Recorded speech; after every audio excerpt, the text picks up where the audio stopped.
Pronto? E agora? É onde que aumenta aqui?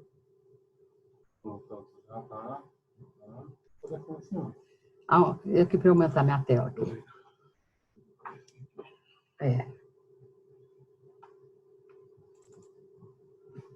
Vamos lá?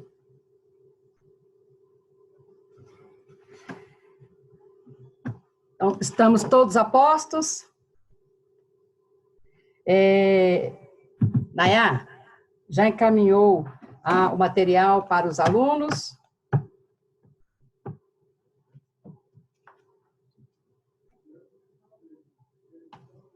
Pronto? Podemos, então, iniciar? Vamos, então, para a nossa segunda aula, dando continuidade ao que nós estávamos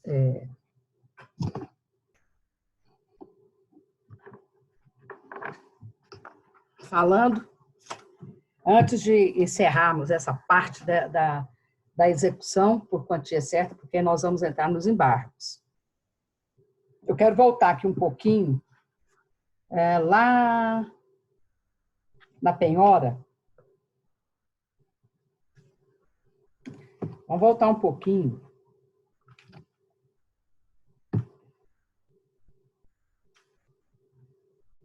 Lá na penhora. Então, a pergunta que o João fez, né, sobre o princípio da patrimonialidade, é o que está aqui no código, na parte que fala que o devedor ele vai responder com os bens, com o seu patrimônio. Isso que vem a ser o princípio da patrimonialidade. Então, vamos lá. Nós vimos que a penhora, vamos lá no artigo 854, nós vimos que a penhora pode ser em dinheiro, aplicações financeiras. Essa penhora em dinheiro, ela é feita online. Então, aí a gente fala que muitos devedores voltaram a guardar dinheiro no colchão, dentro do colchão. Por quê? Porque se deixar dinheiro em conta corrente, o sistema Bacen, ele faz uma busca online. Então, aonde o devedor, aonde constar débito, a crédito, depósito na conta do devedor, esse valor é bloqueado automaticamente.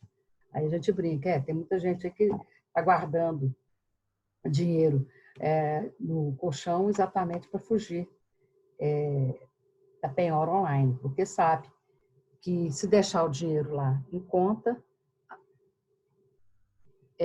inevitavelmente esse dinheiro será bloqueado. Aí vocês poderiam perguntar, professora, mas e se naquela conta for conta salário? O salário é impenhorável. Aí caberá ao devedor informar imediatamente ao juiz. Não precisa interpor embargos, não. É a petição interlocutória nos próprios autos da execução. Ele informa que aquele valor, aquela conta é conta salário, e o salário é impenhorável. O juiz vai e autoriza o desbloqueio. É a mesma coisa, pensão alimentícia, pensão do INSS. Então, aí, se for valor impenhorável, é só ele comunicar ao juiz, tá? Não precisa entrar com embargos à execução. A mesma coisa vai acontecer também caso a penhora incida sobre imóvel impenhorável. Precisa entrar com embargos à execução? Não. É uma petição interlocutória, uma petição interlocutória informando ao juiz que trata-se de bem impenhorável, ele comprova a impenhorabilidade, e aí ele pede, seja, então, desconsiderada a penhora, considerando-a inexistente. Se for acatado o pedido, o juiz vai, então, determinar que vai declarar ineficaz a penhora. Continuando ainda, na penhora, então, nós temos lá o artigo 854, que fala da penhora em dinheiro. Temos também a penhora em crédito, que é o que eu já falei para vocês, que pode ser representada em letra de câmbio, cheque, tem a penhora no rosto dos autos, que quando se está tendo um inventário, o credor vai, então, habilita o seu crédito lá nos autos do inventário. Aí faz a penhora no rosto dos autos do inventário. Porque quando vier a partilha, antes da partilha, deduz-se o crédito do credor. Tá? Então, nós já falamos, já explicamos isso também para vocês.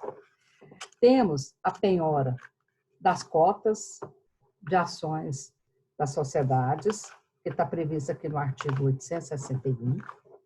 Temos ainda a penhora de empresas e outros estabelecimentos e a penhora em semoventes. Então, aqui a penhora de semoventes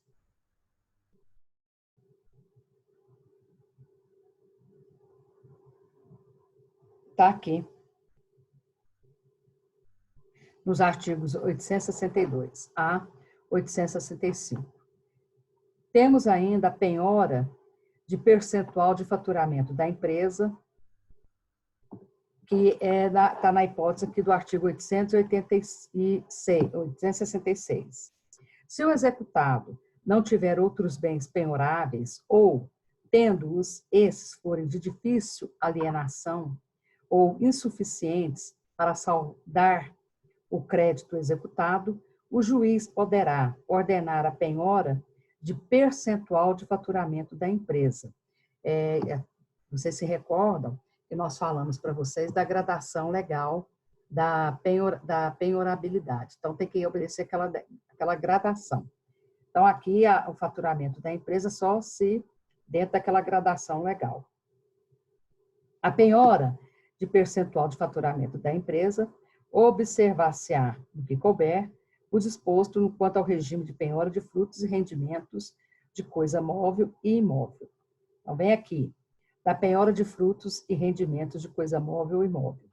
O juiz poderá ordenar a penhora de frutos e rendimentos de coisa móvel ou imóvel quando a considerar mais eficiente para o recebimento do crédito e menos gravosa para o executado. O juiz pode nomear administrador, que ficará responsável para o desempenho da função. Então, temos aí, são essas espécies de penhora. Então, vamos recapitular aqui a parte do processo de execução por quantia certa. Então, vamos lá. A petição inicial será dirigida ao juízo competente, a competência para propor a execução por quantia certa. Regra geral é do domicílio do devedor, é a regra geral. Então, aqui, a regra geral que a execução será proposta no domicílio do devedor. Os documentos que deverão instruir a petição inicial. Procuração, que é a capacidade postulatória do advogado. O título, exequendo no seu original. E nós já falamos quais são os títulos executivos extrajudiciais, que são nota promissória, duplicata, letra de câmbio, cheque, contrato particular, assinado por duas testemunhas, a confissão de dívida, debêntures, etc. Então, são aqueles elencados no Código de Processo Civil. Ainda, a planilha de débito, a planilha atualizada do débito. Aqui é a hora que a gente sempre brinca. Quem faz direito, áreas de humanas, é porque não gosta de fazer conta, né? Eu sempre brinco que o advogado, a gente gosta de fazer conta na hora que entra os honorários, né? Isso a gente acha bom. Blim, blim, quando o barulhinho do caixa, honorários caindo na conta, é uma maravilha. Mas tem que fazer conta. Aqui, professor, e como que faz cálculo? Gente, na prática, o advogado, se for cálculo complexo, às vezes nós temos cálculos muito complexos, por exemplo, contratos de financiamentos que têm taxa de juros moratórios, taxa de juros remuneratórios. Então, são várias prestações vencidas. Para isso, o advogado ele vai se socorrer com o expert, um contador. Mas se for um cálculo simples, nós temos aplicativos, sites, a gente usa muito o site do TJDF. Depois vocês acessam, só por curiosidade. Lá vai ter um linkzinho falando cálculos judiciais. Aí você clica nele, tá lá, abre, você coloca principal. O principal é o valor do débito. Cheio. Então, vamos supor, nós estamos executando uma dívida de 1 milhão. O principal, 1 milhão. Data do vencimento. Coloca a data do vencimento e a data da atualização. Encargos. Juros, 1%. Juros legais, juros de mora, nós já falamos isso para vocês, está no Código Civil. O dever com a inadimplência gera ao credor o direito de cobrar os encargos legais. Isso está na lei, gente, não tem como fugir. Qualquer débito. Quais são os encargos legais? Juros de mora e correção monetária. Isso aí está na lei, está no Código Civil, ainda que não tenha contrato. Ainda que não tenha contrato, eu passei um cheque. Meu cheque voltou sem fundo. O credor vai me executar. O que o credor pode cobrar? O valor do cheque, mais os encargos legais, que são os juros de mora e a correção monetária.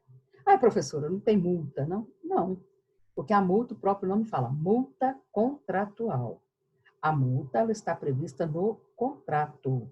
Então, se não tem contrato estipulando, aqui não há que se falar em multa contratual. Então, vamos lá. Voltamos lá para a nossa inicial. Aqui nós estamos fazendo recapitulando processo de execução por quantia certa, tá? Vou fazer uma aula, um geralzão aqui para vocês. Então, aqui, nós vamos entrar com a execução. Temos que ter a procuração, o título executivo no original, não pode executar cópia. Professora, o original sumiu. O credor não tem o original. Ele tem uma cópia autenticada. Substitui? Não. E o que vai fazer então? Não cabe ação de execução. Mas o credor poderá propor a ação de cobrança, rito ordinário, processo de conhecimento, ou ação monitória, que vocês vão estudar, tá?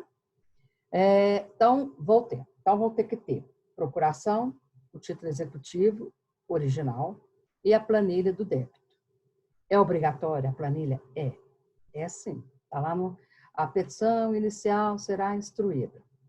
Os requisitos da petição inicial, como é o artigo 319, com a exceção. Aqui, na petição de execução, é uma petição enxuta. Eu não preciso contar a origem da dívida. Eu não preciso narrar a historinha de como a dívida se iniciou. Por quê? Porque o título já é a prova literal da dívida. Então, eu vou dizer, eu vou qualificar o exequente, qualifico, nome completo, profissão, tá? Vem por seu advogado ao final assinado, com escritório, mandato junto, procuração de execução por quantia certa em desfavor de, qualifico o devedor e vem dos fatos. Eu vou dizer... Oi. Estão pedindo para a senhora aumentar o volume da senhora do microfone, que está muito ruim para escutar. Tá baixo? Tá baixo. Então, vamos lá, aumentar. Obrigada. Nada.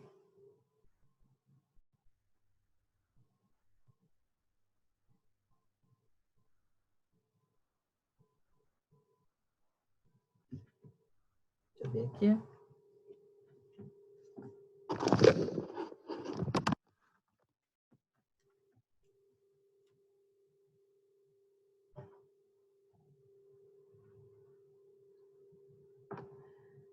Aqui.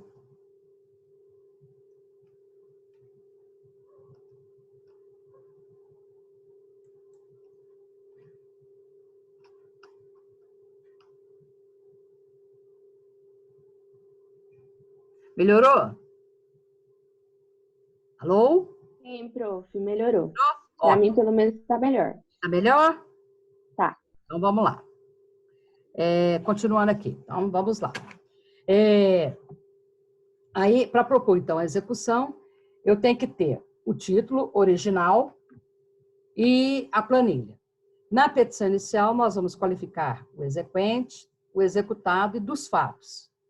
Nós vamos falar, o exequente é credor do executado, da importância de R$ 1 milhão, representado pelo contrato, ou pela nota promissória, ou pela letra de câmbio, enfim, nós vamos falar qual é o título.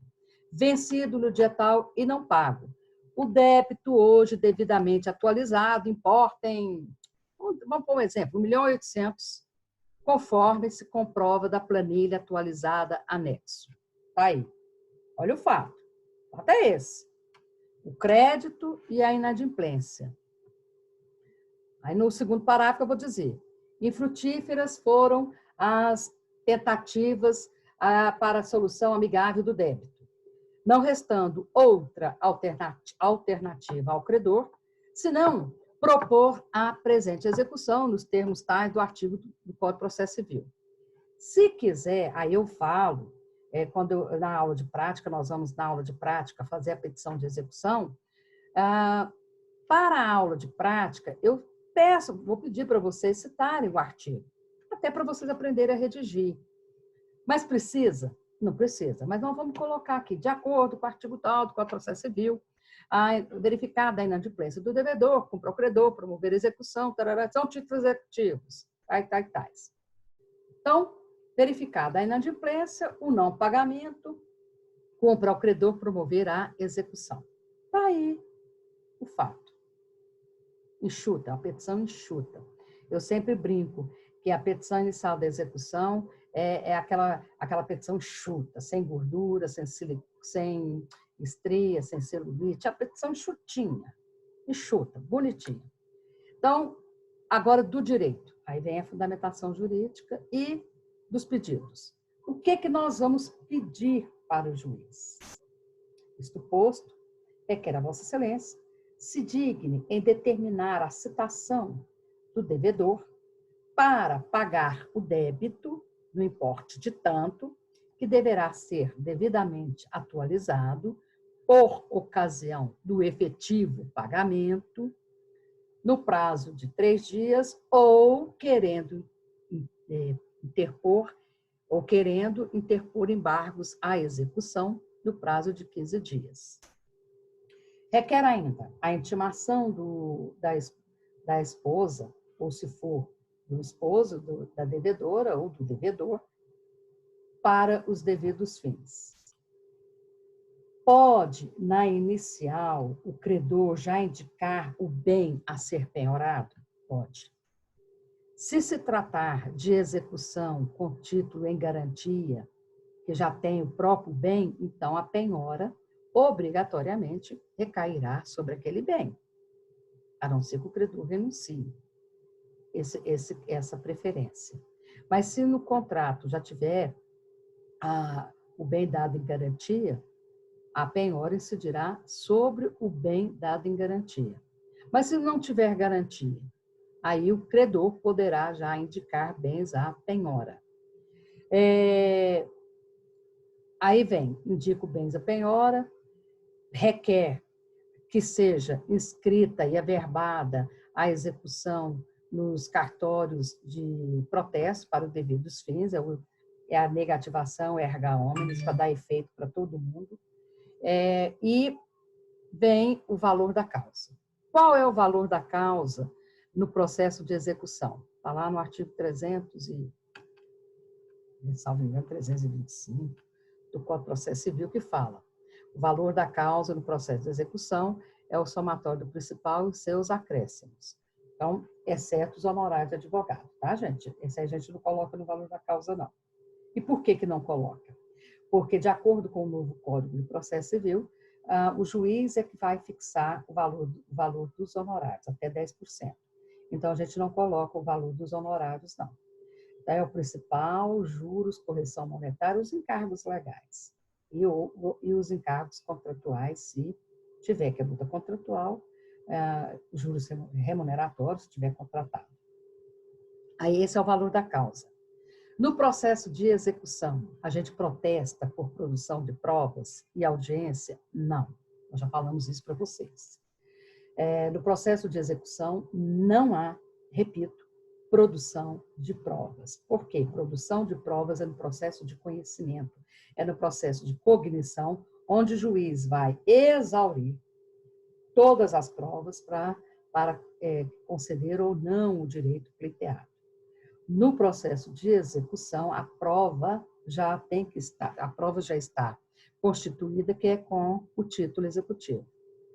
Aí vocês poderiam argumentar: mas isso aí não fere o princípio da ampla defesa? Claro que não, porque o devedor ele poderá se surgir em face ao título executivo com os embargos à execução, que vai ser a próxima matéria que nós vamos falar.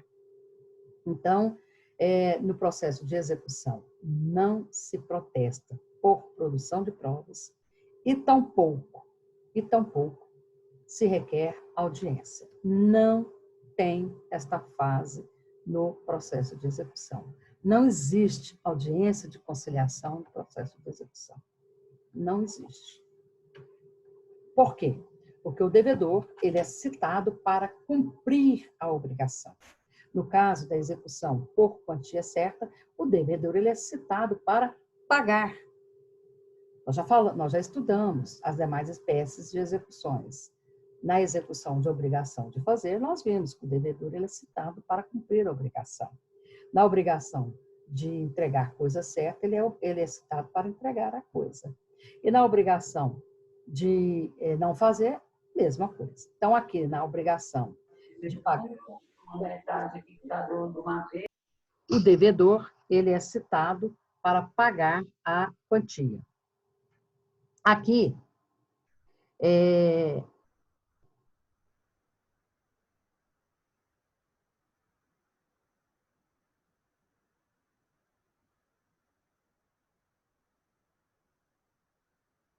Professora, seu áudio está desligado.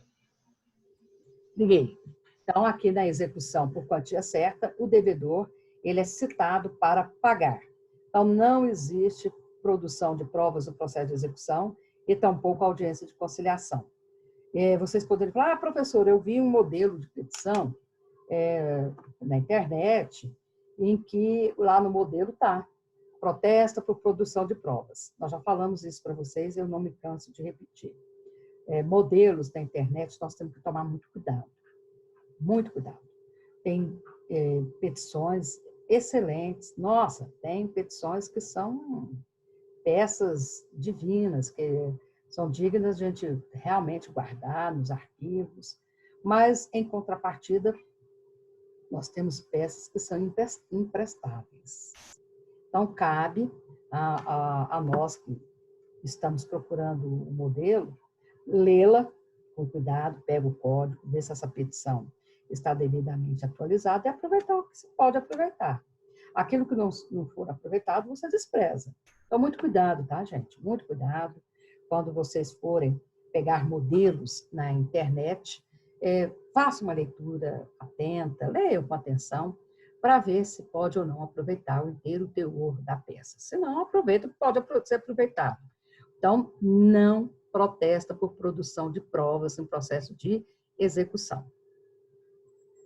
Tem que ter muito cuidado, porque numa prova, no exame da OAB, que pode acontecer, cair uma peça inicial de execução, numa prova de concurso, o examinador, ele vai desconsiderar totalmente a peça, tá? Então, muito cuidado. Recebida a inicial, estando ela em termos, ou seja, com os pressupostos processuais preenchidos, o juiz vai, então, determinar a citação do devedor para pagar no prazo de 3 dias ou interpor embargos no prazo de 15 dias. E também fixando aí os honorários. Nós já vimos, se o devedor vem e paga no prazo de 3 dias, ele é isento de pagar os honorários. Esse é um benefício que o legislador concedeu ao devedor para incentivar o pagamento imediato do débito. Nós vimos também que o devedor pode pedir o parcelamento. Aí o devedor ele paga um percentual e parcela o restante. Agora, pode acontecer das partes fazerem acordo? Sim, pode acontecer. O devedor, os advogados entram em contato, entabula-se o acordo. Olha, eu quero pagar, você parcela, em quantas vezes parcela? Fez acordo? Peticiona nos autos, colocando as condições do acordo, pede ao juiz para homologar o acordo, e se o acordo for parcelado, a execução ficará suspensa até o prazo do pagamento total da dívida. E se o devedor não cumprir o acordo? O que vai acontecer? A execução prosseguirá. O credor vai informar o valor que ele recebeu, esse valor que ele recebeu será deduzido do débito. Se lá no acordo ficou estabelecido o não pagamento, vou pegar aqui uma aguinha, o não pagamento do débito importará no prosseguimento da execução, prosseguindo a execução no seu valor originário. Então, se isso foi estabelecido no acordo, é só fazer conta, é a conta, é aritmética. Deduz o que pagou, o saldo devedor, prossegue a execução pelo saldo remanescente. Isso na hipótese de acordo entre as partes. Vamos lá agora. Não fez acordo, não pediu parcelamento e não pagou. Então, a execução prosseguirá nos seus ulteriores termos. Qual que é a fase agora? Penhora. A penhora incidirá sobre tantos quantos bens bastem para garantir o juízo da execução. Temos os bens absolutamente impenhoráveis e temos a gradação legal dos bens passíveis de penhora. Primeiro, nós vamos atrás de dinheiro. Não localizou o dinheiro, aí vamos então fazer buscas, encontramos imóvel, de preferência imóveis no domicílio do devedor. Se localizar fora da comarca onde tramita a ação, será expedida carta precatória. Vocês já estudaram isso no início do curso. Carta precatória é a ordem do juiz deprecante. Juízo deprecante é o juízo onde tramita a ação, a execução. Juízo deprecado vai ser o juiz que vai cumprir a ordem da penhora. Ao juízo deprecado, cumpre tão somente cumprir o que ficou determinado pelo juízo deprecante. Realizada a penhora, que poderá ser feita por oficial de justiça ou no termo de penhora, feita a penhora, o auto de penhora vai ter que conter a data do dia da penhora, a descrição pormenorizada do bem penhorado e o valor e a avaliação, se já tiver o valor a ser mensurado. Da penhora o devedor será intimado. Não interpostos os embargos, a execução prosseguirá. Feita a penhora, vai vir a avaliação. Feita a avaliação, estando devidamente homologada, não se reduziu, não se modificou, nem ampliou. Está correta, está tranquila a avaliação. Então, vamos para a fase da expropriação, que é a terceira fase do processo de execução. Nós vimos que a expropriação, ela pode ser por adjudicação, ou seja, o credor adjudica para si o bem em pagamento. Se o credor requerer a adjudicação, será ouvido o devedor, deferida a adjudicação, o juiz vai mandar expedir a carta de adjudicação. Se morreu a dívida, extingue-se a execução. Vejam, em nenhum momento nós falamos que o juiz vai julgar procedente a execução. Aí vem a coerência do que eu disse lá no início. Por que no processo de execução não se faz produção de provas? Porque produção de provas é processo de conhecimento. E no processo de conhecimento, quando o juiz vem e profere a sentença, é uma sentença de mérito, onde o juiz reconhece ou não o pedido do autor. No processo de execução, não há que se falar em sentença de mérito. O juiz não julga procedente a execução. O juiz, ele extingue a execução pelo pagamento ou a pedido do credor. Essa é a grande diferença da execução para o processo de conhecimento. Então, no processo de execução, não há que se falar em sentença de medjulgo procedente. O juiz vai julgar extinta a execução pelo pagamento ou a requerimento do credor. Se o credor desistir da execução, o credor pode desistir da execução? Já pode sim. Agora, detalhe, se o devedor já foi citado, então o credor tem que ter a anuência do devedor. Tá? Então, esse cuidado o advogado vai ter que ter. O credor pode perdoar a dívida? Pode. Trata-se de direito patrimonial. Direito patrimonial, ele é disponível. Vai que o credor ganhou na loteria sozinho. Olha, eu quero perdoar, essa dívida está perdoada. Então, ele vai e requer extinção da execução. Então, vamos lá. Após a avaliação, vem a expropriação, que pode ser, o credor pode adjudicar os bens ou vai pela alienação. Se for feita a alienação, pode ser o leilão, leiloeiro público, ou por alienação particular. Se for o leilão, o juiz vai nomear o leiloeiro público, incumbindo o leiloeiro será intimado e caberá ao leiloeiro publicar o edital. Hoje já é edital eletrônico, né? Mas pode ser presencial, comarcas onde não tiver, faz presencial. Publica o edital em jornal de grande circulação, publica o edital lá no átrio do fórum, e o leiloeiro, então, são duas praças. Na primeira praça, se não houver licitante, só vai ter a segunda praça, se na primeira praça não houver licitante. Geralmente, quem tem interesse, tem pessoas que têm interesse em arrematar. Eu mesmo conheço escritórios que arrematam bens imóveis para depois vender. Então, quem tem dinheiro para fazer esse fluxo, né, pode ter escritórios especializados e acompanhar leilões.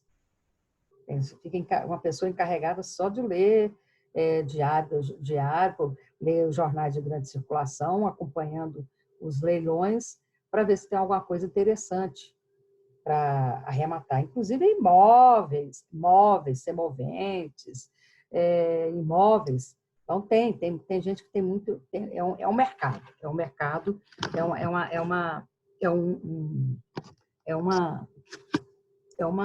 canal, uma área, né, que se pode ganhar dinheiro.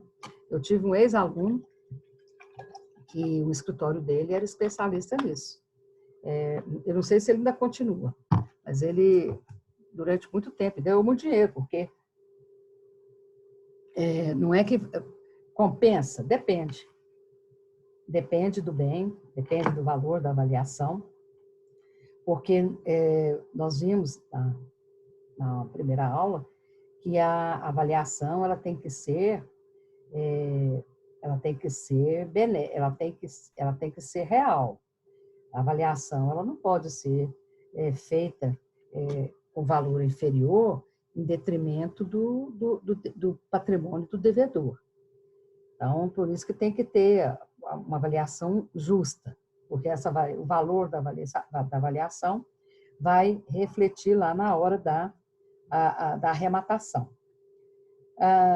Chegou a primeira praça. Se tiver arrematante na primeira praça, o leiloeiro vai lavrar o auto de arrematação.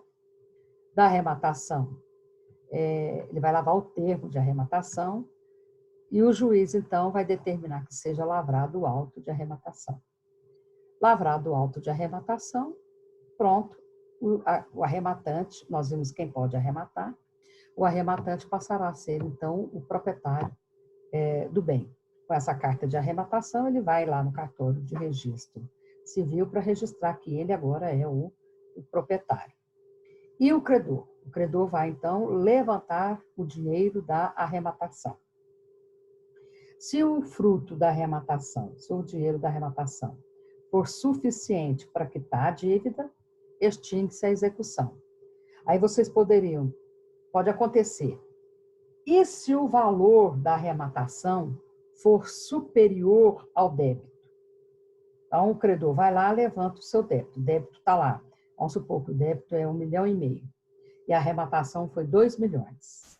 O credor levanta 1,5 milhão, esses 500 mil será levantado pelo devedor, que é o saldo remanescente. Tá? Então, pode acontecer. É raro acontecer, mas pode acontecer. Do produto da arrematação sobrar um saldo aí a favor do devedor. O devedor levanta o que lhe é devido, o credor levanta o que é devido, extingue-se a execução. Vejam bem que o juiz vai dar uma sentença extinguindo a execução pelo pagamento, pela satisfação do crédito para o credor. Se isso acontecer, a execução atingiu o seu desiderato. Vale dizer, a execução cumpriu o seu objetivo, porque o objetivo da execução é excudir o patrimônio do devedor para possibilitar ao credor o recebimento do seu crédito. Se isso acontecer, perfeito. Agora, infelizmente, o que a gente vê na prática são execuções que se eternizam pela inexistência de bens. Quando isso acontece? Quando não são localizados bens passíveis de penhora. Nessa hipótese, faz busca nos cartórios de registro de imóveis, faz busca na Receita Federal pedindo a declaração do imposto de renda do devedor. O credor vasculha, não localiza bens passíveis de penhora. Nessa situação, nesta hipótese, a execução ficará suspensa. Agora, a execução ficará suspensa ad eterno, ou seja, para sempre? Não. Não pode. Tem juízes que, quando o credor requer a suspensão pela ausência de bens, ele determina a suspensão por 1 ano, 6 meses, e o advogado do credor tem que ficar bem atento, porque pode ocorrer a prescrição intercorrente. Os nossos juízes, isso é uma teoria que está sendo aplicada, recente. Quando eu advogo, né, já falei para vocês, há 36 anos, até uns 5 anos atrás, uns 5 anos atrás, a execução ficava suspensa sine die. Esse sine não é com C não, hein? Sine com C é cinema. Aqui, esse sine die é S, 100 dias, sine die, 100 dias marcado.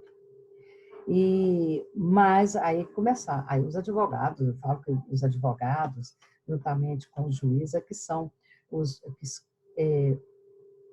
fazem com que nasçam novas teses, e os tribunais consolidam via as jurisprudências. Então, os advogados começaram a pleitear a prescrição intercorrente, ou seja, vamos voltar um pouquinho a nossa aula. Vocês viram que a citação interrompe a prescrição. Não foi isso que nós vimos? Atrás, no início do curso. A citação efetivamente válida, ela interrompe a prescrição. Mas espera aí. Se a citação interrompe a prescrição, como que nós vamos falar em prescrição intercorrente? O que é a prescrição intercorrente? Aquela que ocorre durante o curso do processo. E quando é que se dá a prescrição intercorrente? Quando o processo fica paralisado pelo prazo prescricional do título. É esse o cuidado que os advogados têm que ter. Os advogados dos credores, claro, né? A quem interessa a prescrição intercorrente? O devedor. A prescrição intercorrente, ela interessa ao devedor. Então, os advogados dos credores têm que tomar muito cuidado com isso, com a prescrição intercorrente. Se o processo ficar parado por mais de 3 anos e se tratar de uma execução de cheque, vai ocorrer prescrição intercorrente. Então, o processo ele tem que estar sempre se movimentando. Eu consegui, recentemente, que fosse declarada a prescrição intercorrente de uma execução promovida contra um cliente meu pela Fazenda Pública Municipal. Era um débito da imposto municipal, a Fazenda Pública executou e a execução fiscal, nós vamos estudar a execução fiscal ficou paralisada por mais de 5 anos. Aí eu entrei com o pedido de exceção de pré-executividade, e nós vamos falar também da exceção de pré-executividade, e aí, alegando exatamente isso, a prescrição intercorrente. O juiz julgou procedente, declarou a prescrição intercorrente e a execução foi julgada extinta, título prescrito, a execução é nula. Então, isso que é prescrição intercorrente. Então, vamos lá. Feita a penhora, faz a avaliação. A avaliação é para mensurar o valor do débito. Vem a praça. Isso nós já falamos. Aí estava falando da suspensão. Então, a execução, vamos lá, quer ver? Vamos pegar o Código de Processo Civil.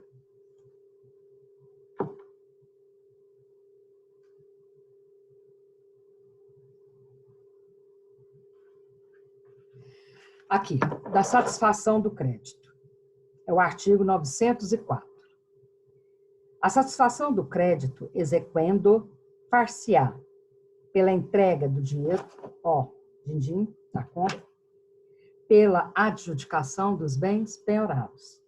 Foi o que nós já falamos para vocês. Então, se o credor adjudica, ocorreu a satisfação do crédito.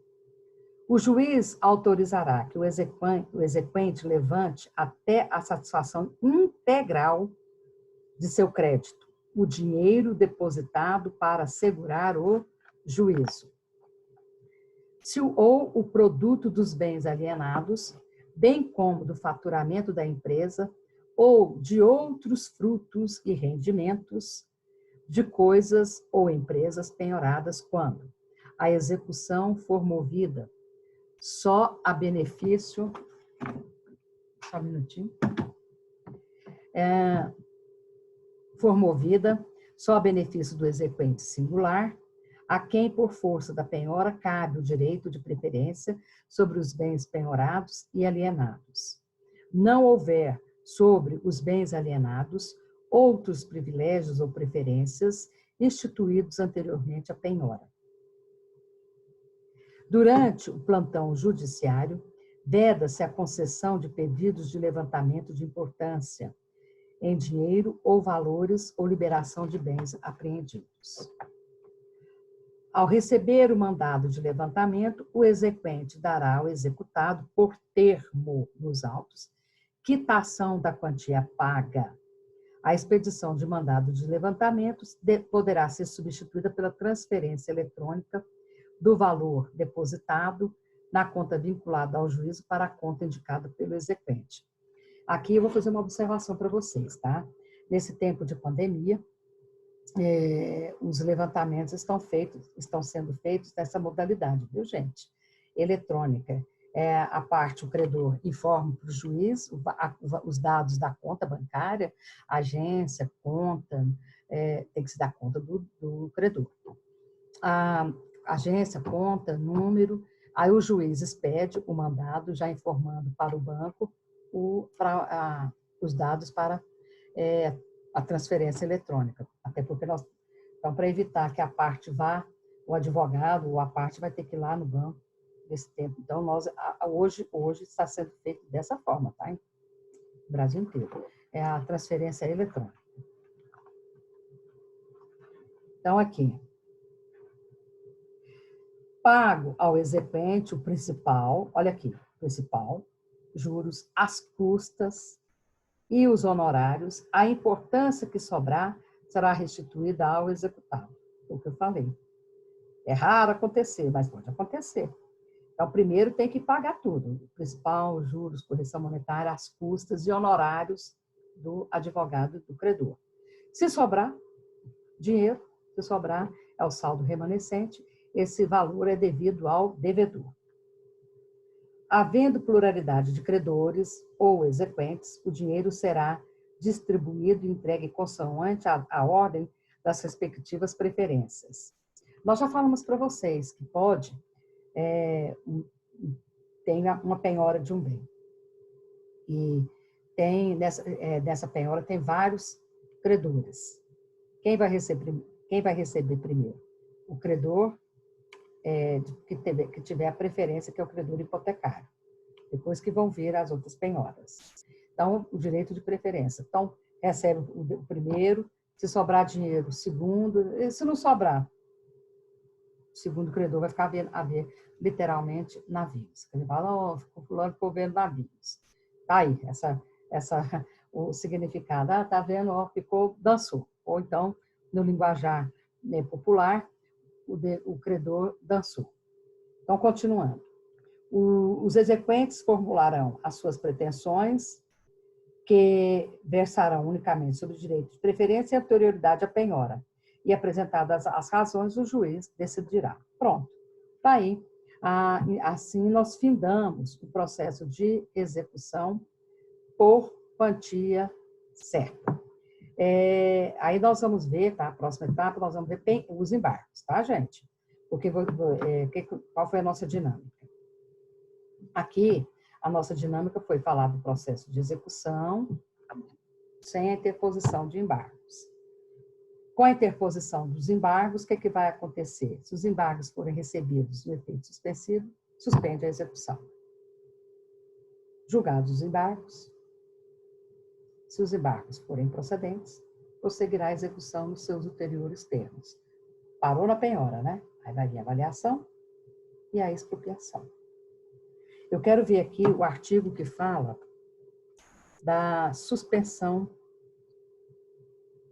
Vou pegar aqui, vou procurar aqui, para a gente olhar. Suspende-se da suspensão.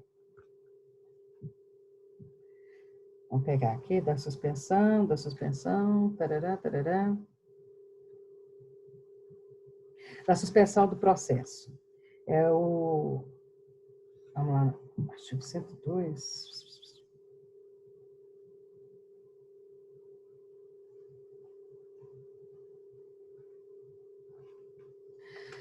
Quem está com o código aí, abram aí no artigo 313. O artigo 313 fala da suspensão do processo.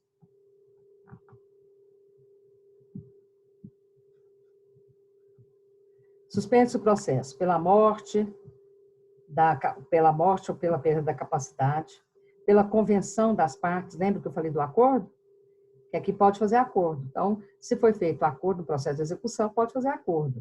Se foi feito acordo, suspende-se a execução.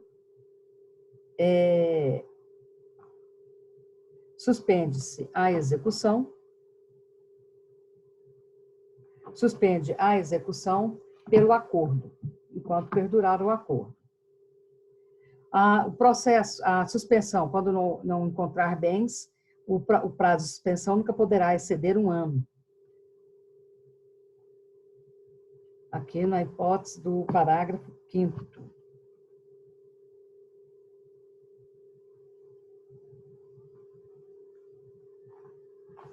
Então, aqui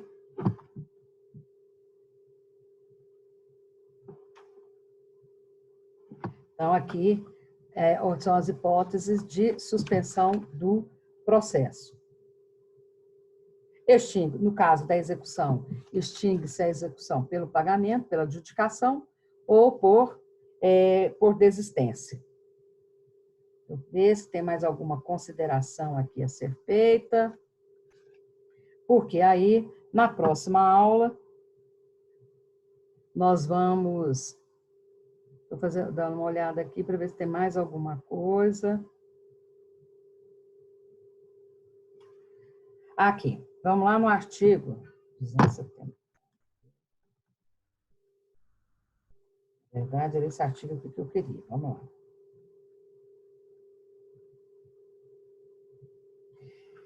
Vamos lá no artigo 921. Peguem o artigo 921, anota quem não tiver com código.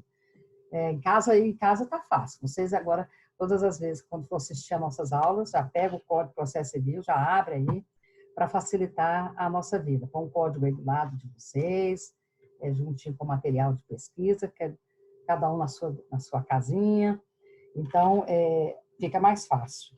Porque aí, professora, eu não levo código para a sala de aula, que é muito pesado. E realmente, né? Olha aqui, tem permita-me aqui, ó. Olha lá, olha aqui, vou levantar para pegar aqui o código. O pesadão.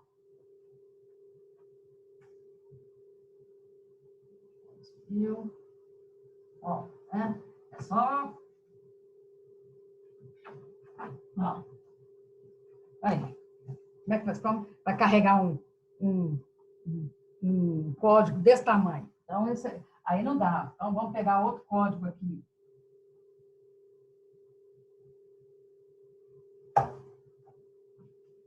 Quero pegar um código aqui para indicar para vocês. Ó, olha aqui. É pesado, né? Nossa senhora. Aqui, né? Como que carrega isso? Não tem como. Olha, tem esse livro aqui.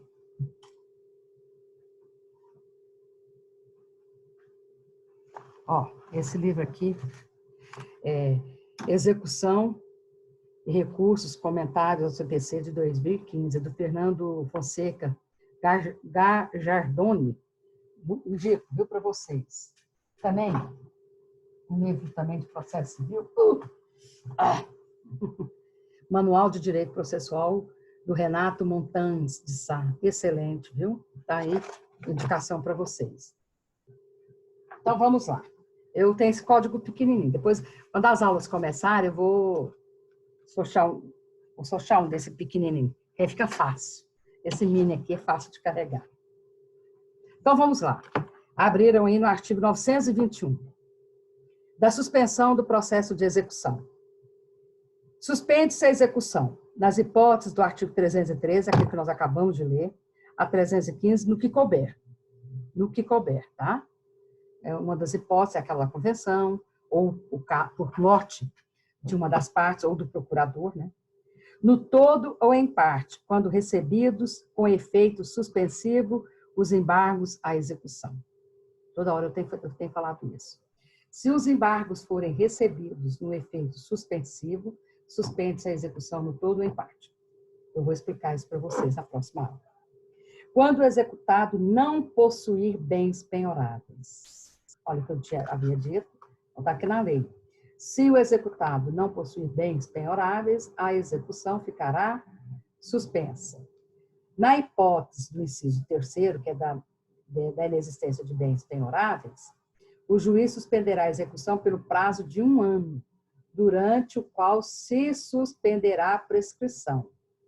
Decorrido o prazo máximo de 1 ano, sem que seja localizado o executado ou que sejam encontrados bens penhoráveis, o juiz ordenará o arquivamento dos autos. Os autos serão desarquivados para prosseguimento da execução, se a qualquer tempo forem encontrados bens penhoráveis. Decorrido o prazo de que trata o parágrafo 1º, sem manifestação do exequente, começa a correr o prazo de prescrição intercorrente. Olha o que eu havia dito para vocês, a prescrição intercorrente. O juiz, depois de ouvidas as partes, no prazo de 15 dias, poderá, de ofício, o que é de ofício? Sem a provocação das partes, a prescrição, por se tratar de matéria de ordem pública, nós já falamos isso, a prescrição é matéria de ordem pública, o juiz pode declarar de ofício. sem a provocação das partes. Então, aqui vem o juiz, cadê? O juiz, depois de ouvidas as partes, no prazo de 15 dias, poderá, de ofício, reconhecer a prescrição de que trata o parágrafo 4º e extinguir o processo. A prescrição extingue a execução. Parágrafo 1. Fim do prazo sem cumprimento da obrigação, o processo retomará o seu curso. Suspensa a execução, não serão praticados atos processuais, podendo o juiz, entretanto, salvo no caso de arguição de impedimento ou de suspeição, ordenar providências urgentes. Aí vamos falar da extinção do processo de execução. Falamos da suspensão, agora da extinção. Artigo 924. Extingue-se a execução quando a petição inicial for indeferida. Quando a petição inicial não preencheu os requisitos legais, ela vai ser indeferida. A obrigação for satisfeita, ou seja, o devedor veio e pagou. Se o devedor vem e paga, extingue a execução. O executado obtiver por qualquer outro meio a extinção total da dívida. O exequente renunciar ao crédito. Pode acontecer. Ocorrer a prescrição intercorrente. Então, são aí são 5 as hipóteses de extinção da execução. A extinção só produz efeito quando declarada por sentença. Então, vejam bem, o processo de execução, ele extingue-se com a sentença terminativa. Vejam bem, o juiz não vai, julgo procedente a execução, não. Julgo extinta a execução, tendo em vista a prescrição intercorrente ou pelo pagamento ou pela renúncia. Ok? Bom, com isso, nós encerramos aqui o processo de execução por quantia certa. E na próxima aula, terça-feira que vem, nós vamos falar dos embargos à execução, embargos à arrematação e exceção de pré-executividade. Eu quero que vocês leiam em casa. Professora? Oi, meu filho. Só repete para mim o que vai ser na próxima aula, por favor. Só para me anotar. Só repete para mim, por favor, o que vai ser na próxima aula, só para me anotar. Repito. Próxima aula, matéria da próxima aula. Embargos à execução. Embargos à execução. Certo. Embargos à arrematação.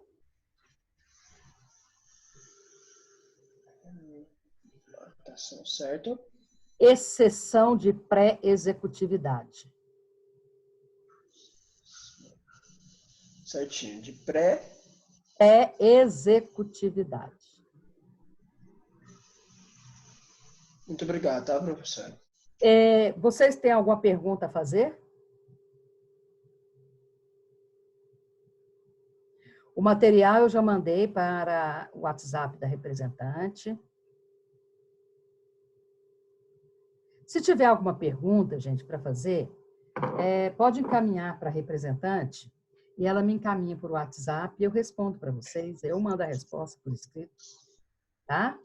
Se vocês tiverem alguma dúvida, pode fazer por escrito, manda para a Nayá e eu respondo também. Eu faço a resposta fundamentada, que é material de pesquisa para vocês. E eu quero aproveitar esse pouco tempo que ainda nós temos. Quero ver depois com a coordenação como que nós vamos fazer a nossa prática, tá? Eu já passei, acho que passei mais uma peça, né? Ação de cobrança para vocês fazerem. E eu vou verificar com a coordenação como que nós vamos trabalhar com a prática. Com certeza vai ser nessa modalidade. Eu vou fazer, quais as peças que nós ainda temos que fazer?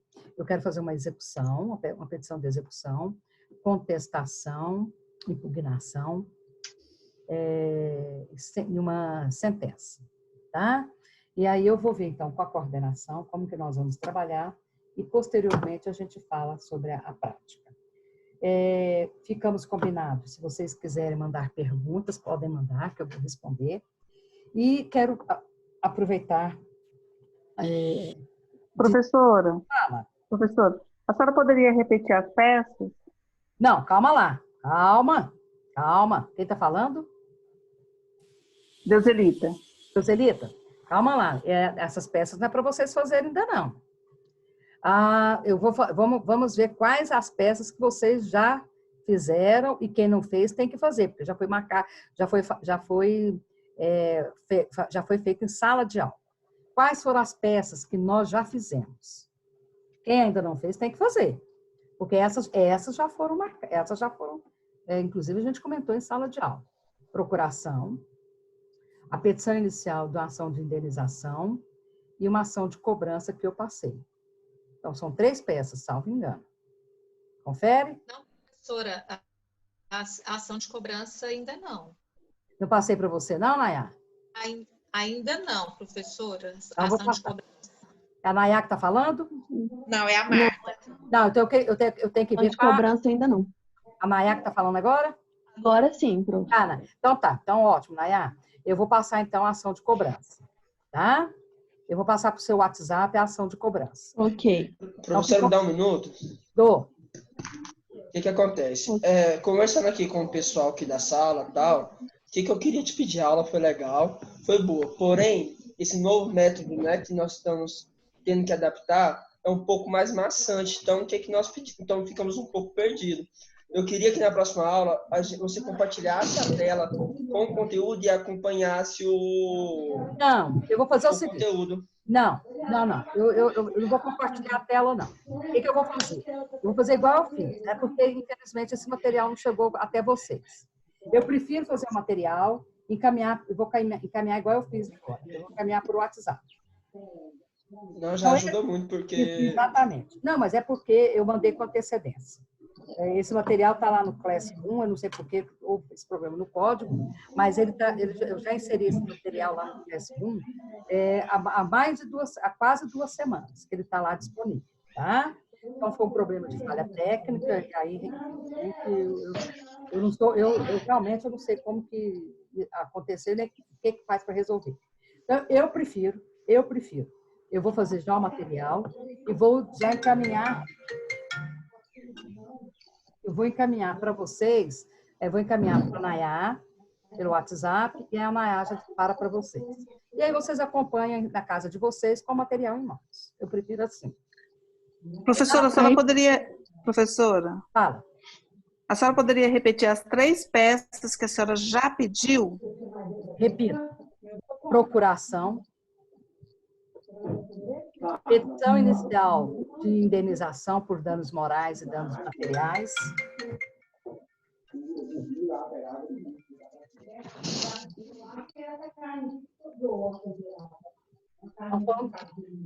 Procuração, petição de indenização por danos materiais e danos morais.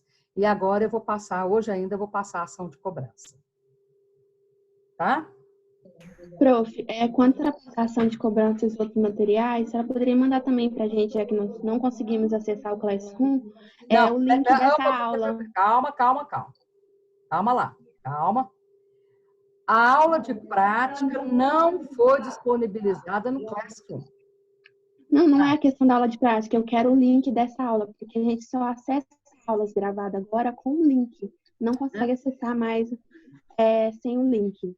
Pela aula gravada do Zoom. Aula.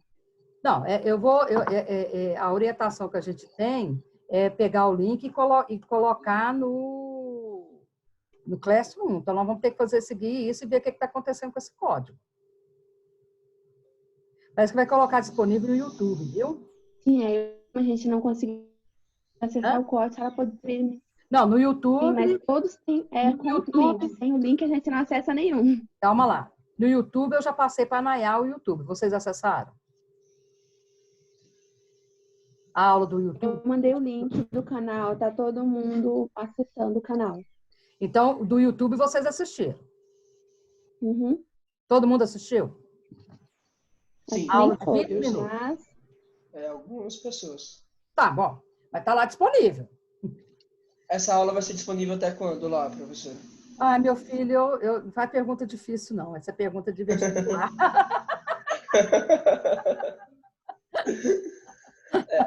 Eu vou me informar. Porque depois eu quero assistir ela e acompanhar com calma, passo a passo, Ah, entendeu? eu vou me informar. Eu vou pedir ajuda aos universitários de informática. Eu vou A hora pedir que você ajuda. precisar da gente também, tá? Só pra isso, tá bom? Ó, vocês dão show na gente com esse negócio de informática. Eu tô ganhando. Pensa, eu tô, nossa, não é eu não sou dessa geração. Então, Ah, mas tem vezes. confesso para vocês que ontem à noite eu fiquei muito apreensiva com essa aula. E deu uma ansiedade muito grande. Olha que eu tenho 36 anos de experiência de sala de aula ininterruptos, né? Então, são 36 anos dando aula. E confesso para vocês que essa noite eu perdi o sono. Jesus amado, como que vai ser essa aula? É muito, porque uma coisa é você dar aula olhando vocês, vendo a expressão de vocês, vendo a reação. Mas, infelizmente, aconteceu. Nós fomos pegos, todos nós, né, fomos pegos de surpresa, e é o mundo inteiro. E é um momento que a gente tem que também, um momento de reflexão. E aproveitando, né, nós estamos, para quem é cristão, nós estamos na Semana Santa, onde onde nós celebramos a paixão e morte de Jesus, que morreu para nos salvar. É um momento, então, de muita reflexão. E para quem não é cristão, para quem é ateu, agnóstico, mas que nós temos que aproveitar esse momento de isolamento social e rever os nossos conceitos, as nossas posturas, rever os nossos valores, porque pessoalmente, eu entendo que o mundo, não é só nós, não, nós, Brasil, o mundo não será o mesmo depois que passar essa pandemia. Porque o que está acontecendo? Depoimentos, né? Um caminhoneiro falando, eu tenho dinheiro para comprar comida e não achei comida. Você tem que ficar privado da sua liberdade porque é a sua saúde. E mata. Aí eu já vi muitas pessoas falando assim, mas nós vamos morrer mesmo, porque tanto vai morrer com corona ou sem corona. Eu não penso assim. Sim, nós não somos eternos, ninguém vai ficar para semente. Mas, na minha opinião, nós temos que buscar não buscar a morte por descuido, por desleixo, que ela aconteça naturalmente. Então, se eu posso me prevenir desse vírus, por que eu não vou me prevenir? Então, é assim que eu penso. Se eu pensar, vou morrer mesmo, vou morrer, ninguém vai ficar para sempre, ninguém vai ficar para semente. Mas vamos nos resguardar, preservar a nossa saúde, a nossa integridade física. E se for preciso fazer preciso isolamento? Nós temos os grupos de risco, então não está sendo fácil para ninguém, não está, ninguém, não tem ninguém. Tem pessoas ganhando com a crise? Tem. Os que gostam, são os malfeitores, né? São os famosos são os pele de cordeiro em cima de lobo, os abutres. Mas, então, nós temos que tirar o máximo de proveito. Se tem que ficar em casa, vamos fazer a nossa rotina, vamos estabelecer horários de leitura, horários de estudos, porque se nós ficarmos achando que são férias e não são férias, o tempo passa e nós não aproveitamos esse momento. Então, façam uma rotina. Eu, por exemplo, estou fazendo uma rotina. Horário de trabalho, eu venho para o computador. Para nós advogados, agora não falando como professora, mas sim como advogado, os prazos estão suspensos até dia 30 de abril. quem faz estágio em escritórios, ou até mesmo no próprio fórum, sabe disso. Mas o peticionamento continua. Nós vamos peticionar, estamos estudando, enfim. Vamos aproveitar esse momento e aproveitar essa Semana Santa, semana de reflexão, semana de oração, semana de jejum, tanto físico quanto espiritual. E que no domingo, onde nós celebramos a Páscoa, que é a ressurreição, é o renascimento da fé, da esperança, que essa Páscoa venha realmente ter o seu significado real, que é o momento em que as famílias, todos nós, vamos celebrar o nascimento, a ressurreição de Jesus. E que esse espírito de Páscoa não seja só para se lambuzar de chocolates, mas sim se lambuzar de fé, de esperança, de amor, de fraternidade, de sororidade, de amizade ao próximo.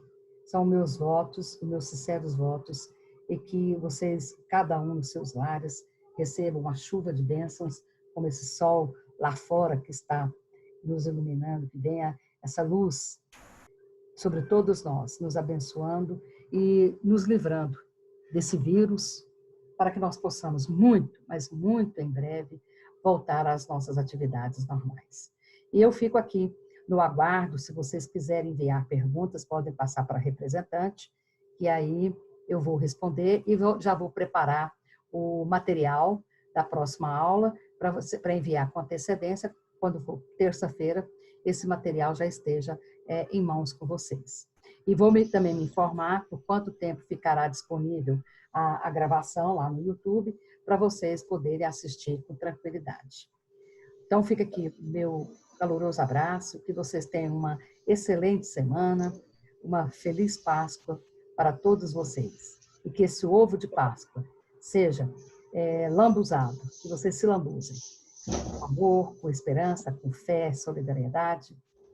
E até terça-feira que vem, se Deus quiser. Eu sei porque, mas Manuela. Oi. Em nome da sala, eu quero dizer obrigado, tá? E falar que você está arrasando nessa transição aí, tá bem? Ah, é? Obrigada. Hoje, eu vou dormir mais feliz hoje. Parabéns, prof. Tá, obrigada. Muito obrigado, tá? Pela Parabéns, dedicação. foi ótima aula. Obrigada. Ó, já obtive a resposta. Tempo indeterminado no YouTube, viu? Já saiu. Ok, obrigada, prof. Tá ok? Ótima Então, tá. aula, obrigada. Então, tá. Obrigada, viu? Tchau. Obrigada.